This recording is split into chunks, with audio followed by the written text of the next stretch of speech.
All right, let's dive right into this explainer and crack the code of organic chemistry nomenclature.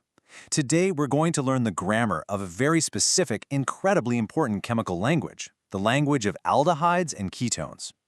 You know, if you've ever turned over a bottle of shampoo or checked a food package, spotted a massive 15-letter chemical word, and felt like you were trying to read an alien language, you are definitely not alone. It can feel totally overwhelming. But just like any language you learn, it has a core structure, a pretty fascinating history, and a totally logical set of rules.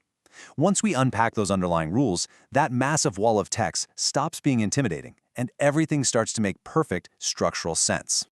Take a second and think about this. What connects the sweet, comforting aroma of a vanilla bean, the sharp, fiery spice of a cinnamon stick, and the harsh, pungent sting of nail polish remover? I mean, they seem worlds apart, right? Delicious food on one hand, a harsh industrial solvent on the other. But nature and chemistry are deeply intertwined, and these vastly different physical experiences actually trace back to the exact same structural blueprint. These famous flavors, fragrances, and solvents all owe their unique properties to the exact same molecular feature. Vanilla beans give us vanillin, cinnamon bark gives us cinnamaldehyde, and that hardcore solvent we use to strip paint or take off nail polish, that's acetone. These compounds are literally everywhere. They're widespread across the plant and animal kingdoms, they give fragrance and flavor to the natural world, and they play absolutely crucial roles in life's biochemical processes. Biologically, without this family of compounds, the world would be scentless, flavorless, and chemically pretty boring. Structurally, they all belong to the exact same chemical family tree. Here's our roadmap for today. First, carbonyls in real life. Second, the common naming system. Third, IUPAC rules for aldehydes. Fourth, IUPAC rules for ketones. And finally, putting it all together. Starting with Section 1, Carbonyls in real life. So, the absolute anchor for our entire discussion today is the carbonyl group, that single carbon-oxygen double bond. It is, without a doubt, one of the most important functional groups in all of organic chemistry. But why does this specific double bond matter so much? Well, the oxygen atom pulls on electrons way harder than the carbon atom does, and that creates a highly reactive dipole. It acts a bit like a chemical docking station, just eagerly waiting to interact with other molecules. Whether you're dealing with synthetic fabrics, complex artificial flavorings, high-strength plastics, or life-saving pharmaceutical drugs, this highly reactive carbonyl group is the undeniable star of the show. Now, what's fascinating is the tiny structural difference that separates aldehydes and ketones, and it completely changes how the molecule behaves and how we name it. Over on the aldehyde side, the carbonyl carbon is bonded to a carbon on one side and a hydrogen on the other. Think of that hydrogen as a permanent cap on the end of a chain. It's a structural dead end. Contrast that with the ketones. There, the carbonyl carbon is securely wedged between two other carbon atoms, acting more like a bridge connecting two larger landmasses.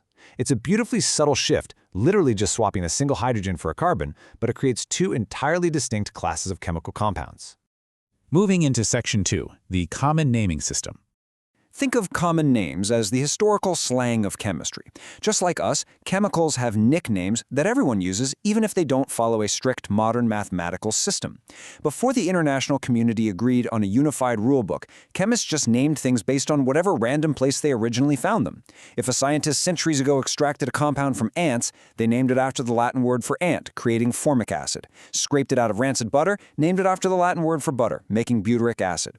These common names reflect a pretty wild historical era of discovery, and because they're so deeply embedded in history and commerce, you're still going to hear this chaotic system of nicknames constantly used in labs today.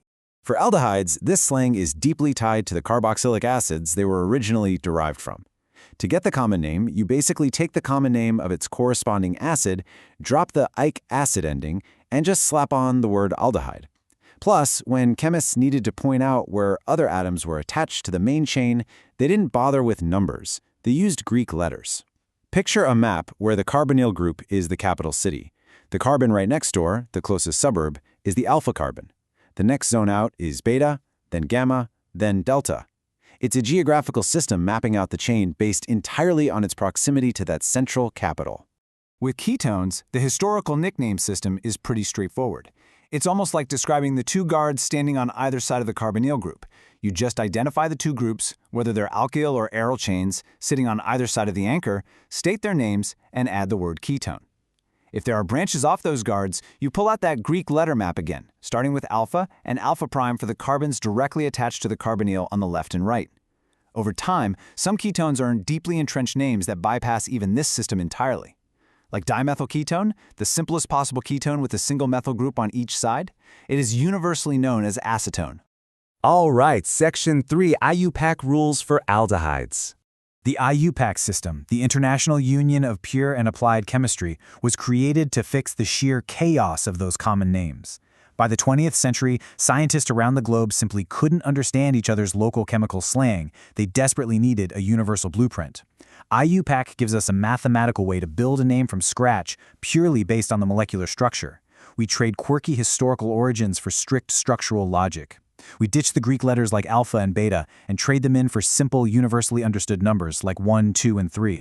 Here's your foolproof 3-step recipe for naming any open-chain aliphatic aldehyde perfectly every single time. Step 1. Hunt down the longest continuous carbon chain that actually contains the aldehyde group. Step 2. Because the aldehyde group is always capped by that hydrogen, it's physically forced to be at the very end of the chain. So it gets VIP treatment. The carbonyl carbon of the aldehyde is always numbered as carbon 1. Finally, you take the name of the parent alkane, drop the E at the end, and carefully swap in ale. Listen to that phonetic shift. The E drops, the ale takes its place. Methane becomes methanol. Ethane becomes ethanol. Simple, right? Now, what happens if that aldehyde is attached directly to a cyclic structure like a cycloalkane ring? The rules adapt beautifully. We can't just use the suffix -al anymore because the carbonyl carbon physically sits outside the main ring. Instead, we use the specific suffix carbaldehyde and add it to the full name of the ring. You then start numbering your ring carbons right at that exact attachment point. For example, an aldehyde hanging off a benzene ring is mathematically benzene carbaldehyde. But here's the funny thing about the rules. Sometimes the historical slang is just so universally beloved that the strict IUPAC dictionary surrenders. The common name benzaldehyde is so widely used that IUPAC officially accepts it as perfectly valid. Section 4. IUPAC rules for ketones. The grammar rules here are wonderfully consistent. They're almost identical to aldehydes, with just 2 logical tweaks. First, because a ketone is somewhere in the middle of the chain, remember, wedged between 2 carbons, it can't automatically be carbon 1. So we number the longest chain starting from the end that gives the carbonyl carbon the lowest possible number, ensuring it keeps its VIP status. Second, we drop the E from the alkane parent name, but this time, to signal a ketone, we replace it with the suffix -one. Finally, Section 5. Putting it all together. Let's put these 2 naming systems head-to-head and do a little real-time code breaking. Notice how the IUPAC system brings immediate, undeniable logic to the table. 1 carbon, the root alkane is methane, so the aldehyde is mathematically methanol. Its old slang name, formaldehyde. 2 carbons, ethane becomes ethanol, widely known as acetaldehyde. And for our 3-carbon ketone, propane drops the E, swaps in 1, and becomes propanone. Propanone is the exact same chemical as our good old friend acetone. Seeing the slang directly beside the mathematics really demystifies the whole language, doesn't it?